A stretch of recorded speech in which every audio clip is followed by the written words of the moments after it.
CM YS Jaganmohan Reddy ఇచ్చిన మాట ప్రకారం పెన్షన్ 3,000కు పెంచడంపై లబ్ధిదారులు హర్షం వ్యక్తం చేస్తున్నారు. గతంలో పెన్షన్ కోసం చాలా కష్టపడ్డామని, ఇప్పుడు ఎలాంటి ఇబ్బంది లేకుండా వాలంటీర్లు ఇంటికి వచ్చి పెన్షన్ అందిస్తున్నారన్నారు. ఆర్థికంగా తమను ఆదుకుంటున్న సీఎం జగన్కు రుణపడి ఉంటామని కృతజ్ఞతలు చెప్తున్నారు.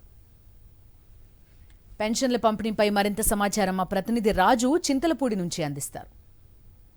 సీఎం జగన్ ప్రభుత్వం కీలక నిర్ణయం తీసుకుంది. ఇప్పటికే నవరాత్రాల్లో ఇచ్చినటువంటి హామీలన్నీ కూడా ఫుల్ఫిల్ చేస్తూ కూడా పెన్షన్ పెంపుకి సంబంధించి కూడా ఇప్పటికైతే కీలక నిర్ణయం తీసుకున్నారు. ఈ రోజుకి సంబంధించి చూసుకునే కనుక చింతలపూడి నియోజకవర్గానికి సంబంధించి ఈ నియోజకవర్గంలో కూడా లబ్ధిదారులందరికీ కూడా పెంచినటువంటి పెన్షన్ కూడా అందజేశారు. ఇక్కడ ఉన్నటువంటి లబ్ధిదారులు కూడా ఉన్నారు, వీరితో మాట్లాడదాం. అమ్మ చెప్పండి, ఎలా అనిపిస్తుంది పెన్షన్? మీరు చేతితో పట్టుకుని ఉన్నారు, పెరిగిన పెన్షన్ ఎలా అనిపిస్తుంది? 3,000 ఇస్తా అన్నారు గతంలో, ఇచ్చిన హామీ నిలుపుకోవడం జగన్మోహన్ రెడ్డి ఎలా అనిపిస్తుంది? చాలా సంతోషంగా ఉందండి. ముందుగా జై జగన్. జగన్ ఒక కొడుకుగా మా విషయంలో ఆలోచించి, మాకు దిక్కుమొక్కు లేని విధవరాళ్ళుగా ఉన్నప్పుడు మా గురించి ఆలోచించి, బిడ్డలున్నా చూడలేని పరిస్థితుల్లో ఉన్న మాకు ఒక కొడుకుగా ఆలోచించి మాకు 3,000 రూపాయల పెన్షన్ శాంక్షన్ చేసినందుకు ముందుగా జగన్మోహన్ రెడ్డి గారికి మా హృదయపూర్వక ధన్యవాదాలండి.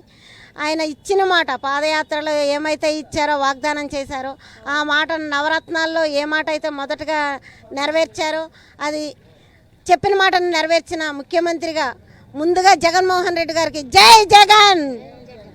ఏమైందంటే నేను చాలా హీనస్థితిలో ఉన్నానండి. నాకు ఈ పెన్షన్ ద్వారా ఇప్పుడు నేను ఎంతో ఆదరణ పొందుతున్నాను. ఎందుకనంటే ఏమీ లేని స్థితిలో 3,000 రూపాయలు అంటే నాకు చాలా, ఒక నెలంతా సరిపడవు. బియ్యం ఇస్తున్నారు, రేషన్ బియ్యం వస్తే ఈ 3,000 రూపాయల సరుకులు, ఎవరి మీద ఆధారపడాల్సిన అవసరం లేదు. కాబట్టి నేను సర్వదా నా జీవితం ఉన్నంత వరకు నేను జగన్మోహన్ రెడ్డి గారికి రుణపడి ఉంటానని తల వంచి నమస్కారం చేస్తున్నాను. ఆయన కొడుకుగా నమస్కారం చేయకూడదు, కానీ తండ్రికి ఆ నమస్కారాలు, దీవెనలా జగన్ గారికి. ఎప్పుడూ అనుకున్నది రాకుండా ఇప్పట్లో వచ్చింది. ఆయన సెల వల్ల ఆయన సుఖంగా శుభ్రంగా ఉండాలి, మేము బాగుండాలి.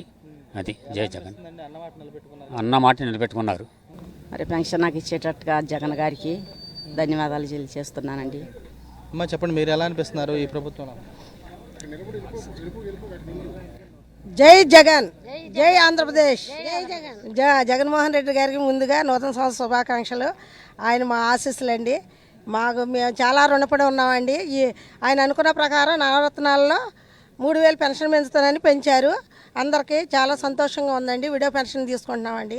మా కొడుకులు కూడా నెల నెల ఫస్ట్ తారీఖు అందించని, ఎవరో సహాయం చేయని సహాయం కొడుకుగా మాకు ఈయన సహాయం చేస్తున్నారండి. అయితే నా భర్త చనిపోయారండి. చనిపోయినప్పుడు నేను చాలా దిగులు చెందాను, నాకు ఆధారం ఏమీ లేకుండా అయిపోయిందని. అయితే జగన్మోహన్ రెడ్డి గారు నాకు ఈ పెన్షన్ మంజూరు చేయటం వల్ల చాలా సంతోషంగా ఉందండి. ఏంటంటే ఒక ఒంటరి మహిళ, విధవరాలు ఈ సమాజంలో జీవించాలంటే కొంచెం కష్టమండి ఆర్థికంగా. కొడుకులు కానీ, కూతురు కానీ, బిడ్డలు కానీ ఎవరూ ఇవ్వనంటే ఈ ఆర్థిక సహాయాన్ని గౌరవ ముఖ్యమంత్రి గారు ఇస్తున్నారంటే చాలా రుణపడి ఉన్నామండి. మళ్ళీ జగన్మోహన్ రెడ్డి గారే మాకు సీఎంగా కావాలని మేము కోరుకుంటున్నామండి.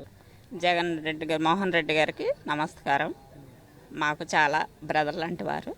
మాకు 3,000 చేస్తానన్నారు, 3,000 చేశారండి. మాకు చాలా బాగుందండి. ఆయనే రావాలని కోరుకుంటున్నాను.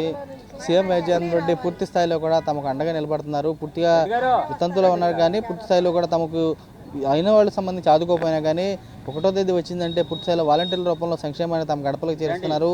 సీఎం వైఎస్ జగన్ రెడ్డి మరో 30 ఏళ్ళు రాష్ట్రానికి సీఎంగా ఉండాలని చెప్పని వీరు కూడా కోరుకుంటున్న పరిస్థితి కూడా కనబడుతుంది. విజయ్ కుమార్ రాజుతో రాజు, సాక్షి టీవీ, చింతలపూడి నుంచి.